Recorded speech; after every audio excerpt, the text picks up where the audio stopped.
बहुत समय पहले की बात है, जब धरती पर द्वारका नाम की एक भव्य नगरी बसती थी और उस नगरी के राजा थे भगवान श्री कृष्ण। सोने चांदी से सजी नगरी, रत्नों से चमकते महल। लेकिन उसी समय कहीं दूर एक छोटे से गांव में रहते थे सुदामा। सुदामा कृष्ण के बाल सखा। दोनों ने गुरुकुल में साथ पढ़ाई की थी, साथ खेले थे, साथ ही गुरु की सेवा की थी। पर समय बदला, रास्ते अलग हो गए। कृष्ण बने द्वारकाधीश और सुदामा रह गए एक गरीब ब्राह्मण। फटे कपड़े, टूटी झोपड़ी और घर में खाने को बस थोड़े से चावल।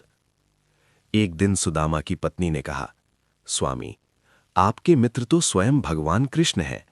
एक बार उनसे मिल आइए, शायद हमारे दुख दूर हो जाएं। सुदामा हिचकिचाए, मैं क्या लेकर जाऊं उनके पास? मेरे पास देने को कुछ भी तो नहीं। पत्नी ने प्रेम से थोड़े से चीवड़े बांधे और कहा, मित्रता में उपहार नहीं, भावना देखी जाती है। सुदामा चल पड़े द्वारका की ओर, नंगे पांव, मन में संकोच और हृदय में पुरानी यादें। जैसे ही वे द्वारका पहुंचे, महलों के बीच खड़े सुदामा खुद को बहुत छोटा महसूस करने लगे। लेकिन जैसे ही कृष्ण की नजर उन पर पड़ी, सुदामा, मेरे मित्र, कहते हुए कृष्ण सिंहासन छोड़कर दौड़ पड़े। भगवान ने सुदामा को गले लगाया, उनके पांव धोए और उन्हें अपने आसन पर बिठाया। सुदामा की आंखों से आंसू बहने लगे। कृष्ण ने प्यार से पूछा, मित्र, मेरे लिए क्या लाए हो?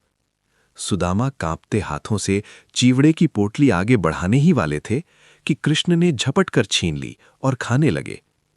रुक्मणी जी बोली, स्वामी, ये क्या कर रहे हैं? कृष्ण मुस्कुराए और बोले, रुक्मणी, इस चीवड़े में मेरे मित्र का प्रेम है और प्रेम से बढ़कर संसार में कुछ भी नहीं। सुदामा बिना कुछ मांगे लौट आए। मन में बस यही संतोष था कि कृष्ण ने उन्हें अपनाया। लेकिन जब वे अपने गांव पहुंचे तो आंखें चौंक गईं। झोपड़ी की जगह महल था, दरिद्रता की जगह समृद्धि और दुखों की जगह सुख। तभी सुदामा समझ गए, कृष्ण ने बिना मांगे ही सब कुछ दे दिया, क्योंकि सच्ची मित्रता मांगती नहीं, बस प्रेम पहचान लेती है।